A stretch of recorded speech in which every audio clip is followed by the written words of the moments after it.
Everybody, from my video presentation, I'm going to be doing it on midpoint method. And what midpoint method measures, or the formal definition you could say, is measures the average elasticity over some part of the demand or supply curve. So what I think this means is using formulas to find specific changes in quantity and price and to find elasticity of demand. So we'll be using this graph based off Legos, using quantity 1 being, price 1 being 100 and quantity 1 being 10, with price 2 being 50 and quantity 2 being 20. So here's a closer look at the formulas. It will be percent change in price, which will be P2 minus P1 divided by P2 plus P1 divided by 2, with top being divided by the bottom and the answer being multiplied by 100.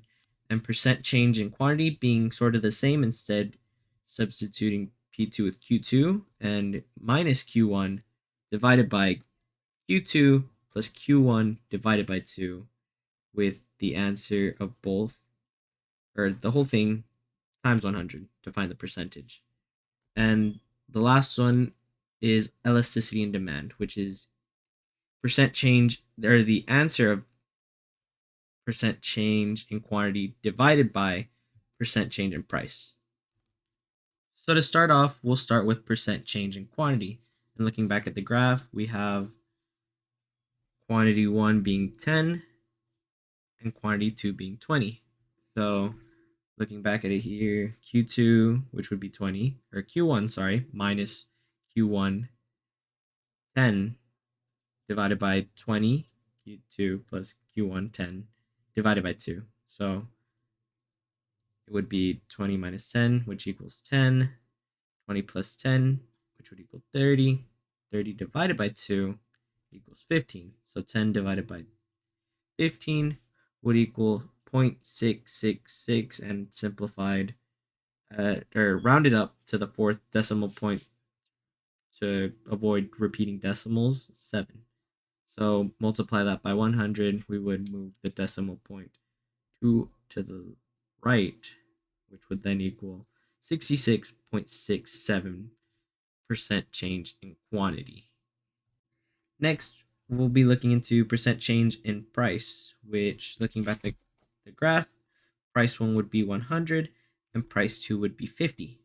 So plugging that in, price 2, 50, minus price 1, 100, and then P2, 50, plus P1, 100, divided by 2, with the total answer of what's inside the parentheses multiplied by 100. So 50 minus 100 would equal 50. 50 plus 100, 150. Looks like 120, but that's 150. Divided by 2, which would then equal 75. So 50 divided by 75 would then equal 6.666, and then rounding it off at the fourth decimal, 7. So multiply that by 100, moving the decimal point 1, 2 spaces over, would equal 66.67 for the percent change in price. So lastly, once we find percent change in quantity and the percent change in P, we can find price elasticity of demand, which would equal, or the formula would be percent change in quantity divided by percent change in price. So 66.67% would be our percent change in quantity, divided by 66.67% change in price, which 66.67 divided by itself would equal 1, and 1 would be unitary elasticity. So what that means is whatever percent change in quantity is going to be the same for percent change in price. So the elasticity for demand would just be, the demand would equal what price would be, or is reliant on price. So the more the price goes up, the lower people are going to want it, and the lower the price goes, the more people are going to want it. So then that's basically what unitary elasticity is. I hope this helped. using the formula of midpoint, the midpoint method. And yeah, I hope it helped. Thank you.